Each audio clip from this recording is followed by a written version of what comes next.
We began last week by talking about the issue of technology, and it said in order to talk about technology, we've got to have a sort of standard working definition of technology. And the working definition that we're using, hopefully you were able to put this down in your notes. If not, this is what it is. Technology includes all tools, machines, utensils, weapons, instruments, housing, clothing, communicating and transporting devices, and the skills by which we produce and use them. That is a widely recognized definition of technology, used often in sociology and other fields today. And the reason why we want to use this broad definition of technology is that if we're thinking of technology only in terms of high tech, we're going to miss that the Bible has lots to say about technology. Technology has been around for all of human history and includes a lot more than just computers, smartphones, particle accelerators, whatever it may be that we think of when we hear the word technology. Well, last week we began with that definition, and I said what we wanted to do was lay a foundation from the scriptures for thinking about technology. And we looked at the first 11 chapters of Genesis. And from the first 11 chapters, I said there were 5 technology stories we especially need to be aware of. And from those 5 technology stories, we drew 5 principles. Let me review those again with you. Technology principle number 1. Technology is possible because men and women are created in the image of God. God makes things, and He's given to us the ability to make things. This is the reason why technology can be a blessing. Because as God does things, He blesses us. And because we're created in His image, when we make and use things, we're able to bless ourselves and others. That's a very positive point about technology. Point number 2, technology often hinders our ability to recognize our need for God. Because sometimes our first impulse is to look to technology to solve our problems instead of looking to God. Technology can hinder us from realizing just how desperate our need for God is. Number 3, technology can free us to sin by attempting to shield us from some of the consequences of sin. I used the example of sexual ethics and the creation of contraceptives, and abortion technology has in many ways freed people to disobey God's rules about sexuality and pursue whatever courses they felt like, feeling free to do so by trusting that technology will shield them from the consequences of disobeying God. Points 2 and 3 aren't negative. Point number 4, which is completely and totally positive, is technology is used by God to rescue us and to help alleviate some of the consequences of the fall. It's amazing to me that God often works, in and through the things we created. The things that we came up with, God works in and through those to bless us, to save our lives, to help us to understand the gospel, to enable us to worship Him. And technology is very much a part of God's plan for how He is going to bring about the promised blessings that He has given to us. This is an incredibly positive statement about technology, and the Bible reveals that God uses it for great, immense good. And principle number 5, which is also negative, technology is inherently dangerous, and we need help from God in limiting its use.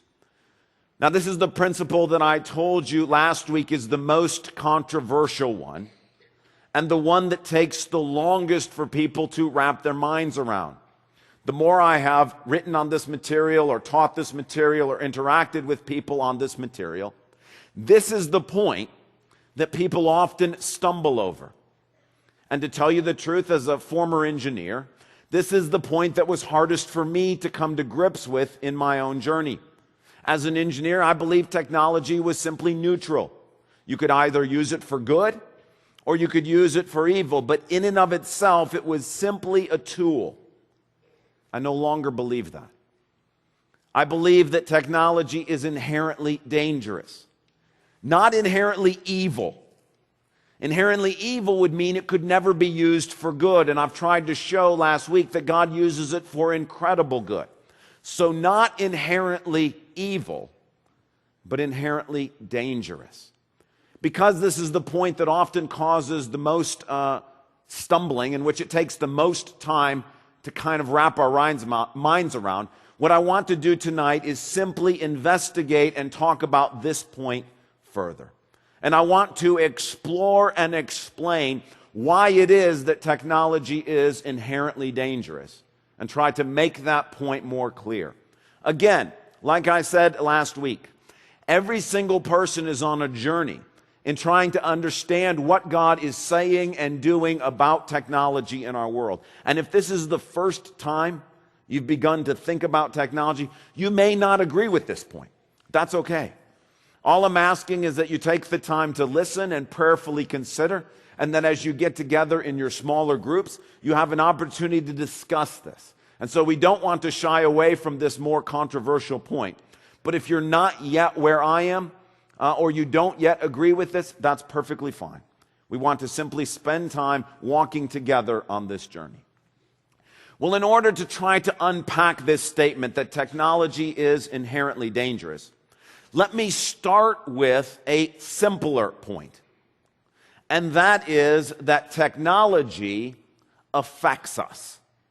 A simpler point, and that is that technology affects us. And I'm not saying at this point whether that's positive or negative, but I simply want us to get into our minds that when we use technology, we are affected by it.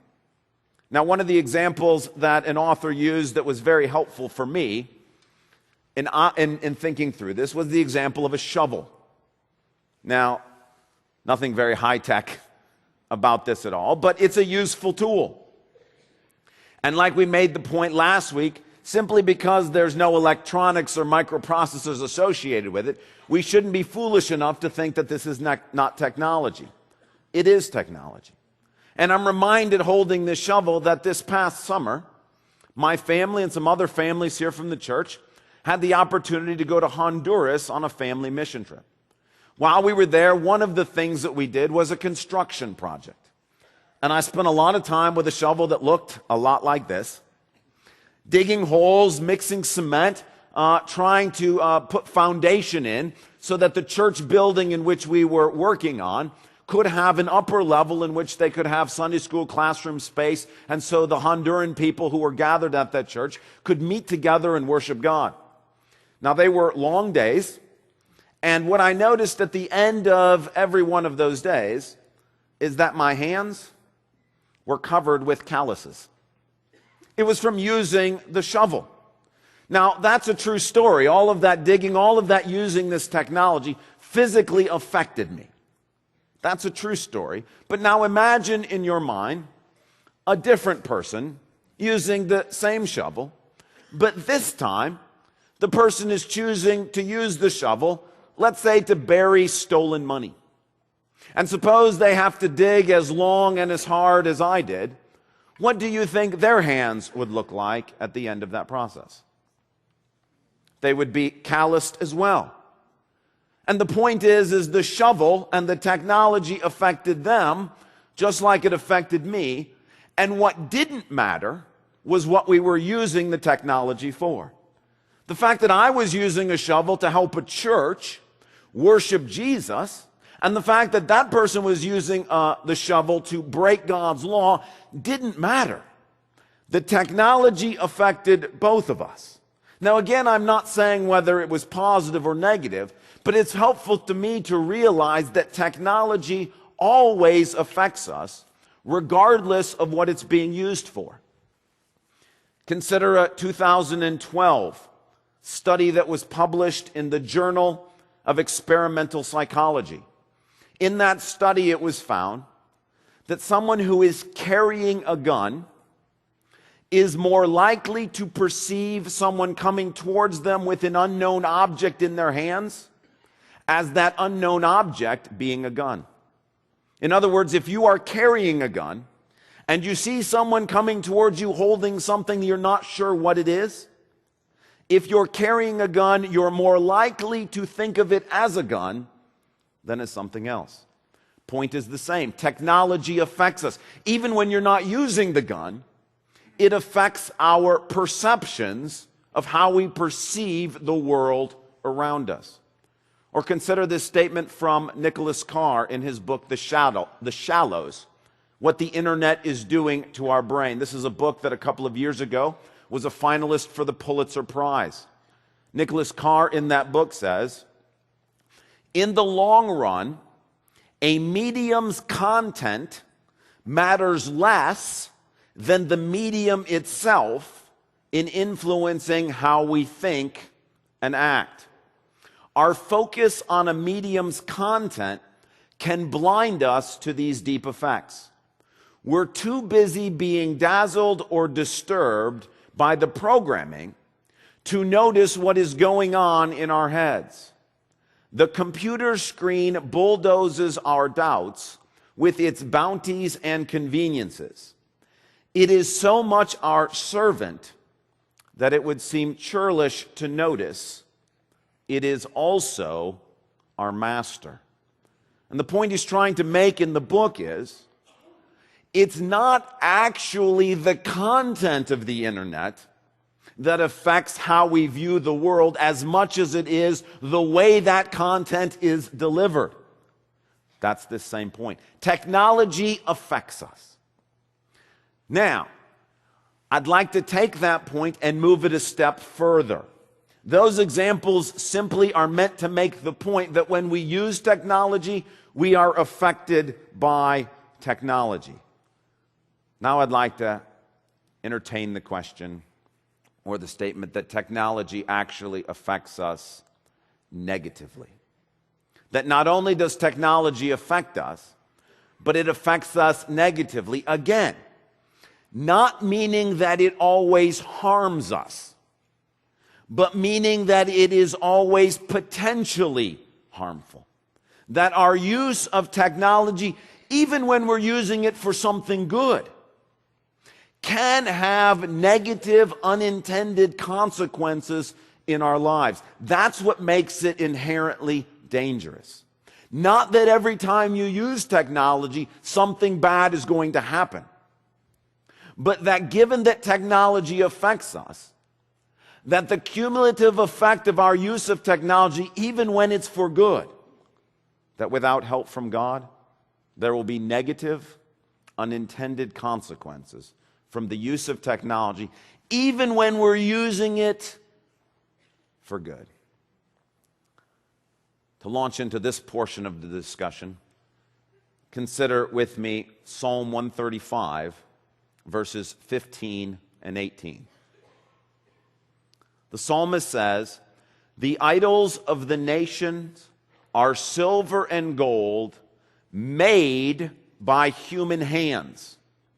Those who make them will be like them, and so will all who trust in them."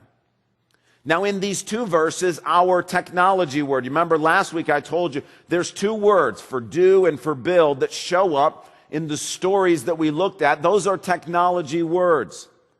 One of those technology words shows up twice in this passage. Make them, made by human hands, and those who make them will be like them. These are technology statements. Now, the psalmist is using them in connection to idols. And the thing about idols is, we often forget they are a form of technology. They're things that humans have made to help us make sense of this world. That even though it's a small statue of gold or it's some other form, it's something we've fashioned by human hands. And idols are things that humans use to help process what's going on in life. But the statement that the psalmist is making is fascinating. Even though the idol is really, in the grand scheme of things, nothing. Paul tells us that in 1 Corinthians chapter 8. What is an idol? There's nothing that truly stands behind an idol. But the psalmist says it still ends up affecting us. Those who make idols and those who use idols and put their trust in that human creation end up being affected by the thing that they've made. That I think this is a broader statement about technology, is that when we form things with our hands, when we make things, when we invent things, when we use things, and we put our trust in them, the result is they end up making us in return. That we form them, but they form us. That the idea is that the things we make are not neutral, that they end up having an effect on us. And Psalm 135 is not a positive statement. It's not a positive statement about their effect on us. It's a negative statement. Again, not saying that all technology is inherently evil or automatically harmful. What I'm saying is technology is inherently dangerous, meaning that we can be affected by it even when we want to use it for good purposes. Consider a few examples with me as we think this through. Consider the example of money. Money is a technology. It didn't exist in the Garden of Eden. When you think about a dollar bill or a gold coin with Caesar's picture on it, that's something that humans had to create, that had to be made and fashioned and designed by humans. Even the monetary systems that we use, these are technological inventions. And the question is money neutral or is it inherently dangerous? We'll consider a couple of passages from the New Testament. Matthew chapter 6, verse 24. No one can serve two masters. Either you will hate the one and love the other, or you will be devoted to the one and despise the other. You cannot serve both God and money. Consider 1 Timothy 6, 6-10. But godliness with contentment is great gain. For we brought nothing into the world, and we can take nothing out of it. But if we have food and clothing, we will be content with that. Those who want to get rich fall into temptation and a trap, and into many foolish and harmful desires that plunge people into ruin and destruction. For the love of money is a root of all kinds of evil. Some people, eager for money, have wandered from the faith and pierced themselves with many griefs. Does that make money sound neutral or dangerous? I think it makes money sound dangerous. Now, is money evil? No. The love of money can be the root of all kinds of evil, but money itself is not evil. God uses finances and money to do great things. We can use money to bless other people. It's not inherently evil. But if you listen to these statements that Jesus and Paul are making, you get the sense, look, don't think money is neutral. Money is inherently dangerous, and anytime we use money, even when we use it for good, there is the possibility that money can affect us negatively, that money can encourage us to serve it. When I worked at Texas Instruments as an engineer, it was just the time that the internet was sort of getting up and going. And one of the benefits of working at TI is you were allowed to buy stock in Texas Instruments. And so most people who worked at Texas Instruments were buying stock because we were buying it. You were able to buy it at reduced prices. Well, somewhere in the mid to late 90s, they began to put all of that information, stock prices and the ability to buy and sell and trade stocks on the internet, and people were allowed to access that. Well, I noticed when that happened in my workplace, something very interesting occurred. Up until that point, People were pretty concerned with the price of Texas Instruments stock because they had money in it. Once the internet came around and people could then check on the price of the stock during the day, huge swaths of time were spent by people recalculating their net worth on a daily, even hourly basis. When the stock price would go up, people would be happy at 1 in the afternoon, and when it would go down at 3, people would be sad. And the effect of technology was not that it limited the effect of money, it simply heightened it. Money itself pulls us in, and the internet combined with money simply made people crazy thinking about their net worth on a regular basis. Again, my point is, technology, money, is not neutral. It's inherently dangerous, not evil or always harmful, but with money, there's always the possibility that even when we use it for good, it can affect us negatively. Second example, consider the coca leaf. The coca leaf, created by God, exists in nature, part of God's world.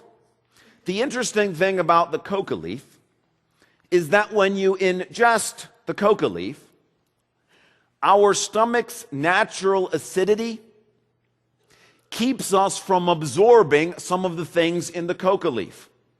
And that when it's ingested in leaf form, the blood vessels in our esophagus constrict because of the natural effects of the leaf, and we don't absorb very much of it. But consider what happens when technology is applied to the coca leaf, and it's processed, and other things are put with it, and it becomes cocaine. When cocaine is ingested, we take in much more of it than would have happened in the natural coca leaf. And as a result, it can become habit forming. Now, it's interesting to me, the way God created the coca leaf, it would not be harmful to humans. But when humans process it or make it into a technology, coca leaf is not technology, cocaine is technology. When humans process it, it suddenly becomes habit forming. And most people, I think, would not claim that cocaine is neutral.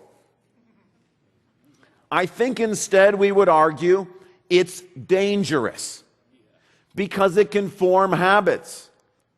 But habit-forming stuff is not simply limited to alcohol or cocaine or prescription medication. It's interesting that DSM-5, this is the Diagnostic and Statistical Manual for Psychological Disorders. It's kind of the universally accepted guidebook for psychological disorders, has listed internet addiction disorder as a thing for future study.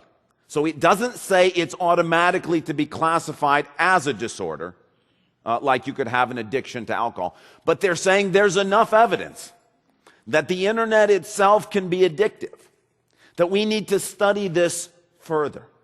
Again, that doesn't give me the sense that it's neutral. It makes me think the internet, just like cocaine, because it can potentially be habit forming, is dangerous.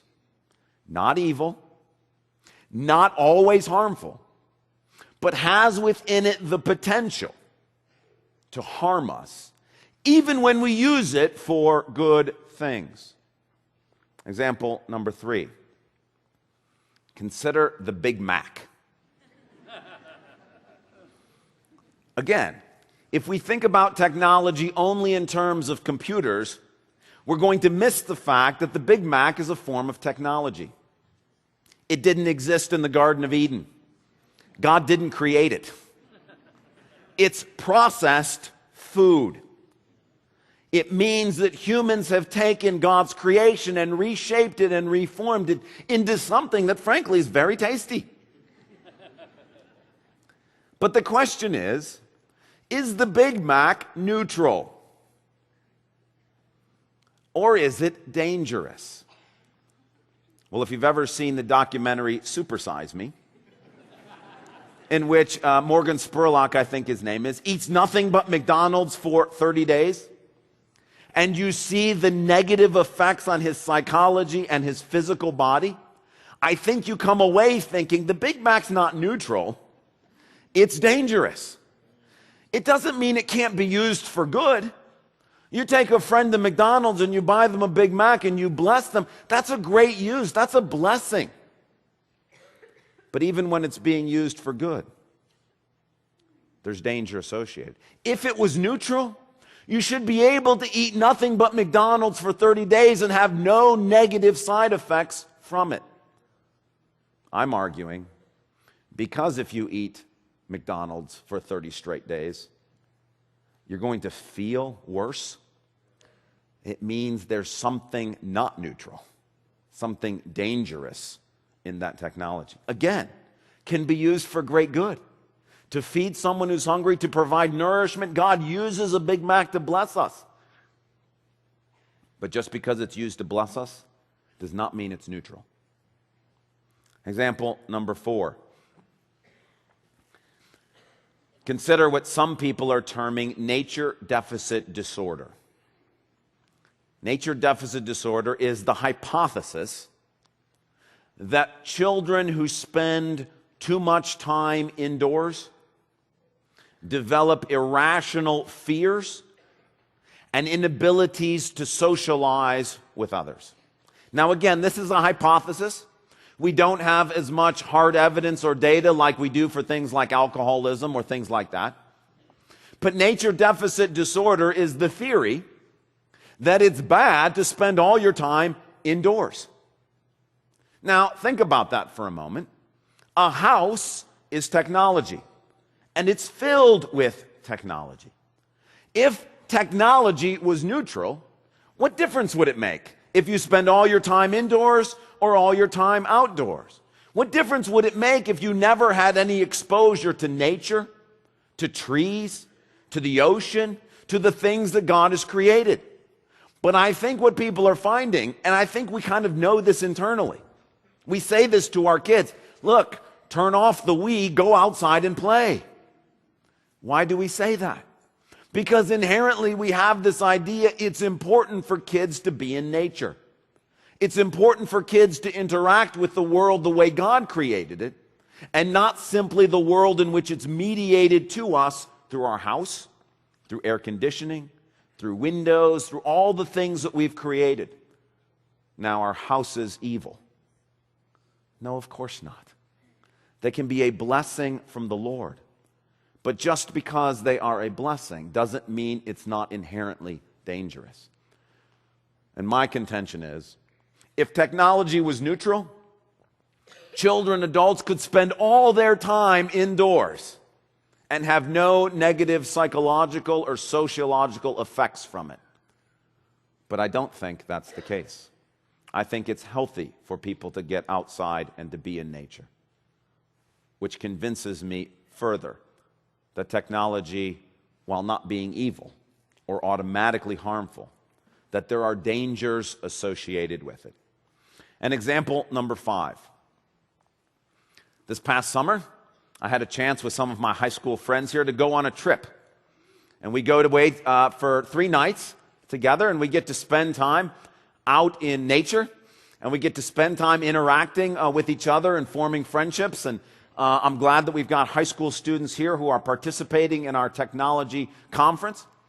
But one of the rules for the trip is no portable electronic devices. No smartphones, no iPods. You're supposed to leave those at home. Now, if you ask around the country, youth pastors everywhere have similar rules. That when people are going away on a retreat, when people are going away to spend time with their youth group, one of the common rules is leave the technology, and by technology they mean smartphones and iPods, music players, those sort of, leave that stuff alone. Leave it at home. And the question is, if technology is neutral, now listen, we've got, I think, very godly high school students. We've got high school students that I'm incredibly proud of, And when I go away with you guys on this trip and I see what God's doing in your life and the way you interact, I couldn't be more proud of you. And I think even when you have godly high school students and you put an iPhone in their hand, the temptation is to draw into the phone and not to engage with other people. If technology was neutral, I would think you'd find about 50% of high school pastors who were saying, no, bring your phone with you. Make sure you have technology for this retreat. I don't think that's the case. I think the universal finding is even when you have good, godly high school students and you give personal communication devices to them, the temptation is to get drawn into that technology and not to engage with the people around them. That's because I believe technology is inherently dangerous. Does that mean that personal electronic devices are never used for good? Of course not. Am I saying that parents should never give their children a smartphone? Of course not. That is not what I'm saying at all. It can be something that God uses to bless you. It can be something you use to bless other people. But we don't want to be foolish and simply say that if you put a bunch of smartphones in a group of high school students' hands, that we should expect that really positive things are going to happen. We have to be aware that technology is inherently dangerous. Those are examples I'd like you to consider and to think through. There are others, but what we want to do now is ask the question, why is technology inherently dangerous? And for this, we want to go back to a passage and a story that we looked at last week. It's the story we got the principle from, and it's Genesis chapter 11. If you want to turn there, you may. It's also on the screen for you to see. Genesis chapter 11. And you'll remember this is the story we got this principle from. It's the story of the Tower of Babel. And I want to go back and investigate a few verses more deeply. Verses 4 through 6. Then they said, "Come, let us build ourselves a city with a tower that reaches to the heavens, so that we may make a name for ourselves. Otherwise we will be scattered over the face of the whole earth." But the Lord came down to see the city and the tower the people were building. The Lord said, "If as one people speaking the same language they have begun to do this, then nothing they plan to do will be impossible for them." And we pointed out in verse number 6 especially, we've got our technology words. If they have begun to do this, nothing they plan to do will be impossible for them. Now really, that's a stunning statement. A stunning statement. God is saying that humans' potential with technology is essentially limitless. Now I have to think that when this was originally written and read, the original people who were reading it, or the original generations, probably read that and said, "Really, anything?" But I think today, if you brought Moses today, here, and you showed him nanotechnology, space travel, 3D printing, the internet, cloning, all of these, would he not say that is a prophecy that's been fulfilled?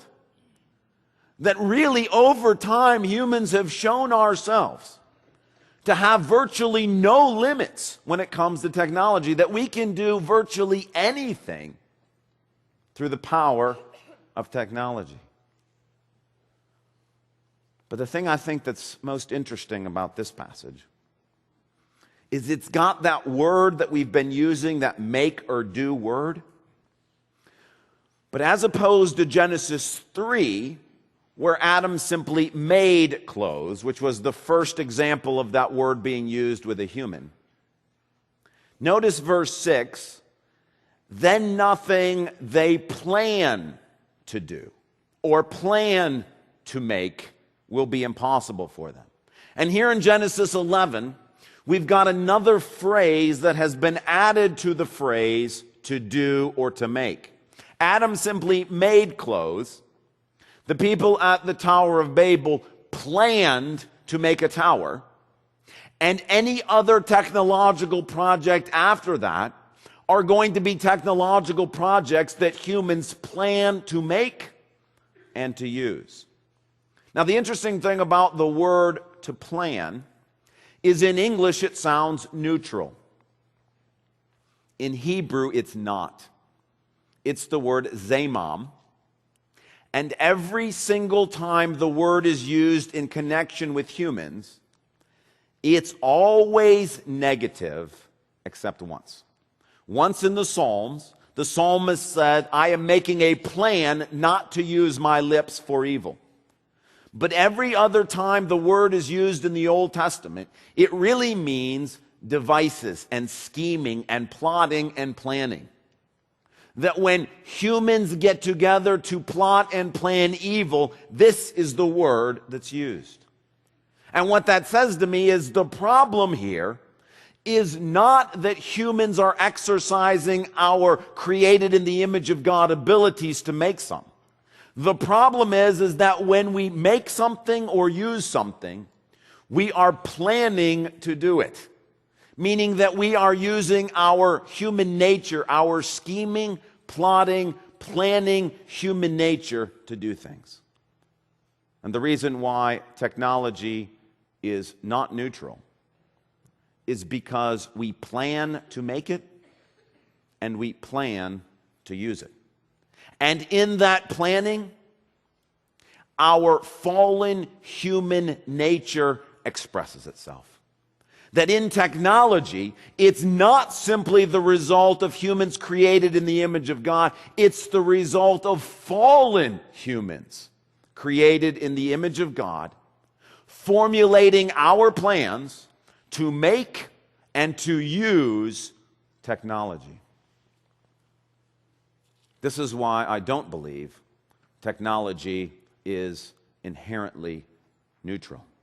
Now, we see this today. In the Tower of Babel, remember what they said? Let's build a tower so that we can make a name for ourselves. Part of their plan is we want to make something or do something that will bring us honor or glory. You can see the propensity of technology to be tied with human pride right here in Genesis chapter 11. That's because in their thinking process, in their planning, their brains, just like ours, are affected by their fallen human nature.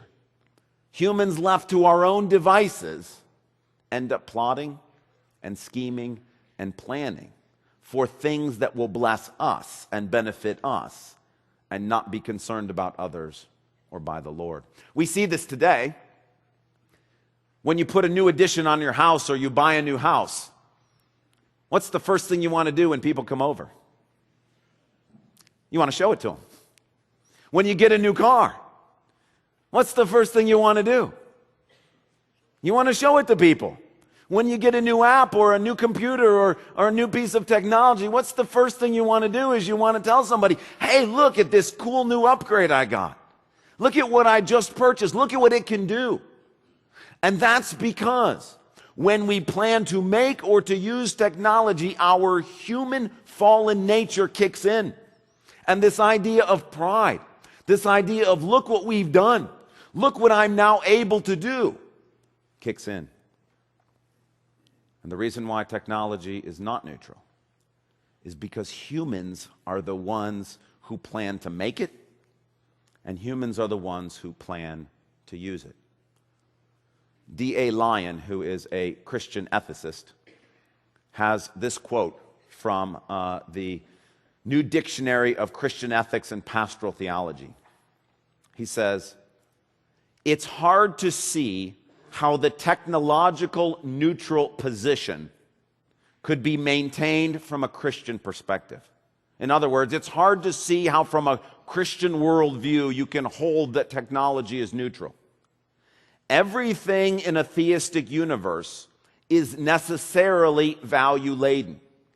More particularly, technology, whether as artifacts, meaning the things that we make, technique, the process we use to make them, or technical knowledge is the produce of purposive human activity. In other words, what he's saying is, how can fallen humans create or use something and not have it be affected by our fallen human nature? The reason why technology is not neutral is because it's humans who are the ones who plan to make it, and humans are the ones who plan to use it, and we are infected with a sin nature. Consider, for example, last year, I think maybe it was 2 years ago now, I read a biography of Steve Jobs, written by Walter Isaacson. It was a really fascinating biography. One of the most fascinating things about the biography is that the biographer, who's generally positive about Steve Jobs, indicated that it's universally accepted that Steve Jobs was not a nice person, that his interactions with other people were not healthy or good, and they were not anything that really, he's not a Christian, but not anything that God would approve of. And even at the end of the book, the biographer, who's clearly enamored with what Steve Jobs has accomplished, says, okay, it's universally accepted that this person had some really, really bad interpersonal tendencies. But can we set those aside for a minute and look at what he's accomplished, and is there anything that we can learn from that? And what I take away from that is I ask the question, Steve Jobs is the creator of many of the technological devices we like to use. And I ask the question, can a person who clearly has trouble interacting with people design technology that's free from that trouble? Is it possible for Steve Jobs to set aside his fallen human nature, and when he plans to design an iPhone or an iMac or an iPod, to have that design be free from his own personal struggles? Consider the case of Oracle or Microsoft or Facebook. Do Larry Ellison or Bill Gates or Mark Zuckerberg strike you as people who engage with others the way that Jesus engaged with other people? See, the problem with Facebook is this is how Mark Zuckerberg thinks two people ought to interact with each other. And the problem is that it's infected with his fallen human nature. That's what makes it dangerous. I used the example earlier of the Big Mac.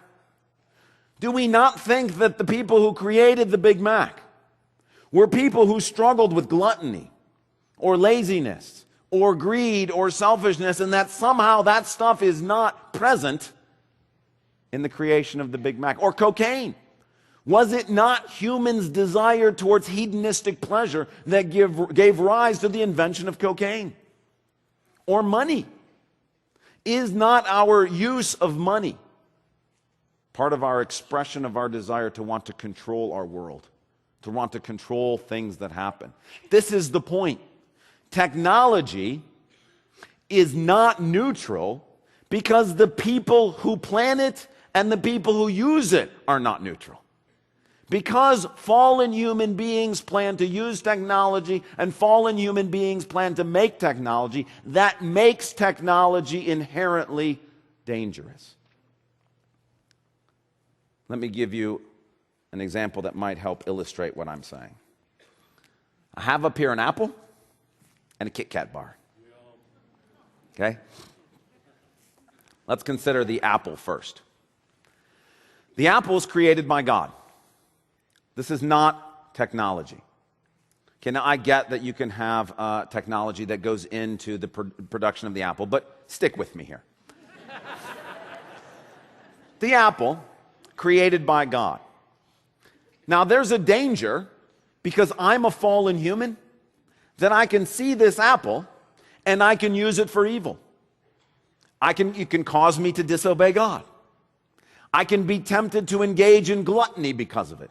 I can see this beautiful apple and decide to be selfish and say, I want that for myself and not give it to other people. And the reason why the apple, even though it's inherently good, because it was created by God, can be harmful is because I'm a fallen human.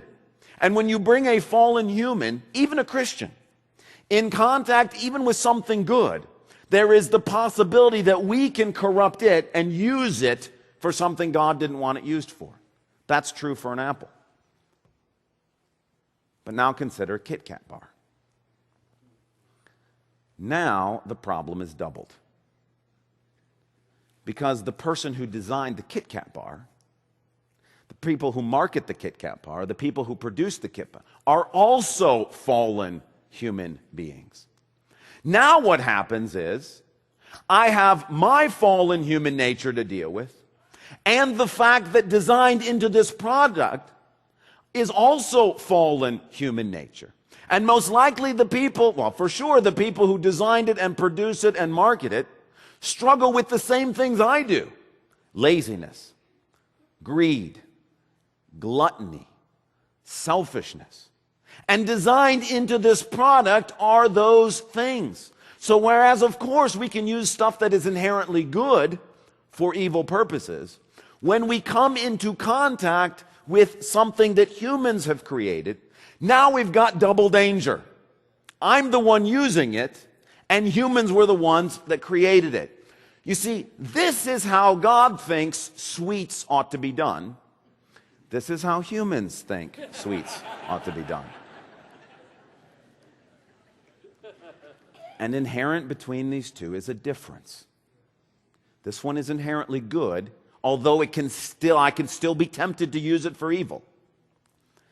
This one's inherently dangerous.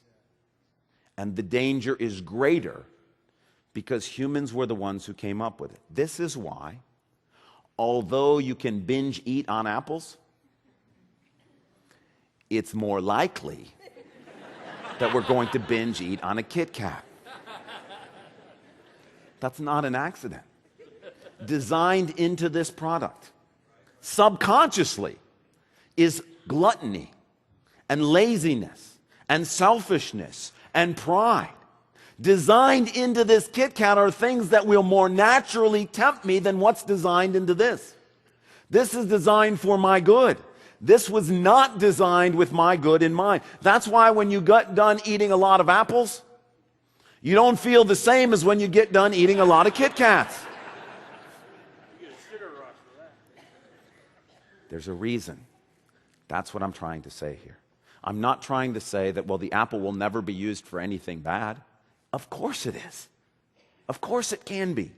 What I'm saying is that because technological things have our humanity designed into them, and we as humans use them, the danger is double. And so even though we can use something inherently good and use it to sin, when you come in contact with technology, the danger is heightened. Not that a Kit Kat can never be used for good. Of course it can. Not that every time you eat a Kit Kat, it is going to be harmful. That's not the point. The point is the danger is magnified. The danger of becoming a chocoholic, the danger of gluttony, the danger of selfishness, the danger of laziness, the danger of whatever it may be is heightened. Because designed into this product is our own human nature. See, technology is an extension of our humanity. It was designed by humans and used by humans, which magnifies the danger. This is the point I want you to really think about. And I've tried to give a lot of examples. I've tried to give scriptures. I want you to go away in your small groups, in your community, in your family. Think about this point. I naturally came to the position that technology was neutral. It's just a tool. It's like an apple. Use it for good, don't use it for evil. I feel like I've moved to realize, no, there's much more going on here. That technology is not neutral. It's inherently dangerous. And we need help from God in limiting its use and its effects on us. Because if technology is indeed inherently dangerous, then the question is, how is it affecting us? Or how is it possible that it affects us? What are the symptoms that we can notice that technology may be affecting us? Does all technology affect us the same way? These are the questions we're going to attempt to answer in future sessions. And then most importantly of all, because technology can be used for great good, because God wants us to live faithfully in a technological world, how can you and I interact with technology in such a way that its dangers are minimized?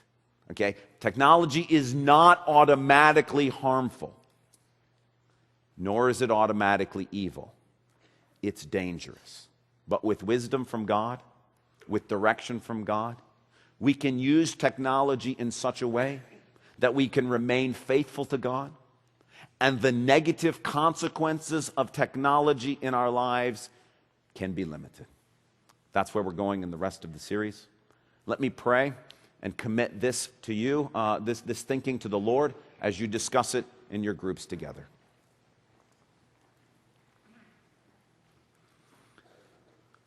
Father, thank you for giving us this time tonight to walk through this. Lord, I pray there's been a lot of examples that have been used tonight, lots of things for people to think about, many scriptures that we've talked about, many ideas.